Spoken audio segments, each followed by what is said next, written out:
తర్వాత నేను చెప్పబోయే topic list out the requisites of good average. అంటే మంచి సగటు లక్షణాలు అనమాట. చాలా ఇంపార్టెంట్ క్వశ్చన్ అండి. 5 మార్క్స్కి ఇంకా మీరు రాసుకుని వెళ్ళిపోవడమే. You'll and Kendall described the requisites of a good average are as follows. అంటే యూల్ అండ్ కెండల్ అనే గణాంక శాస్త్రవేత్తలు అంటే స్టాటిస్టీషియన్స్ మంచి సగటుకి ఉండవలసిన లక్షణాలు ఈ విధంగా చెప్పడం జరిగింది.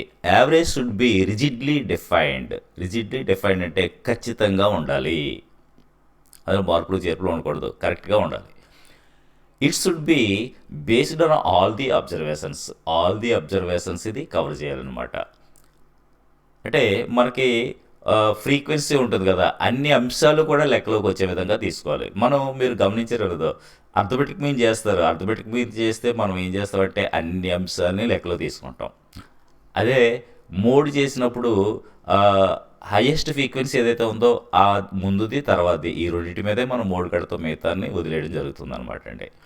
అలాగే మీడియం తీసుకుంటే ఆ మధ్యలో ఉన్నటువంటి 82 అంశం ఏదైతే వచ్చిందో, ఐటమ్ ఏదైతే 82th ఐటమ్ ఏదైతే వచ్చిందో అది తీసుకోవడం జరుగుతుంది. అంచేత ఈ అర్థమెటిక్ అనేది అన్ని కవర్ చేస్తుంది కాబట్టి it should be based on all the observations. అన్ని అబ్జర్వేషన్స్ మనం కవర్ చేయాలి.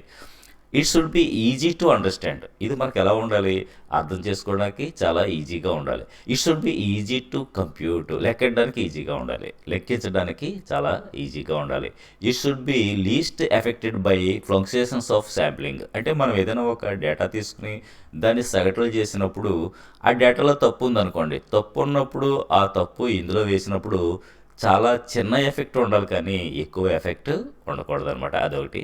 It should be capable of further algebraic treatment. అంటే ముందు ఆల్జీబ్రాక్ లెక్కల్లో ఉపయోగించేటప్పుడు ఇది ఉపయోగించే విధంగా ఉండాలన్నమాట. These are requisites of good qualities. It is very important question. జాగ్రత్తగా చూసుకోండి. Thank you very much for watching my videos. అందరికీ షేర్ చేయండి, చేయండి, లైక్ చేయండి తప్పనిసరిగా. మన స్టూడెంట్స్ లైక్ చేయండి ముందు. Thank you very much for all the students.